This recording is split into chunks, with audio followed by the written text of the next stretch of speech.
জাতের আম গাছে ছাদ বাগানে হয়েছে আমার এটা। তো আজকে মোটামুটি আরও আরেকটা গাছের থেকে প্রায় 20-30টা পারছি।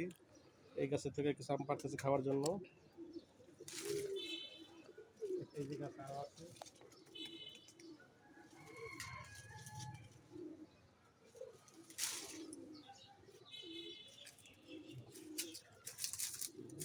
হাতে নাও এটা, এখানে ধরো, এখানে ধরো। আর আছে পায়ে ধরে দেখো, ধরে বলে ধরো।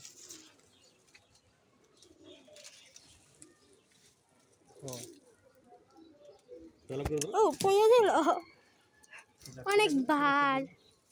পড়ে গেছে, সমস্যা নেই, আমি একটু কাটতেছি। একটা আম পেকে গেছে, একটা আমটা দেখো, আমটা পেকে গেছে। ধরো আর কোথায় ওই পাশে কত আম পারো না, উজের পারে না।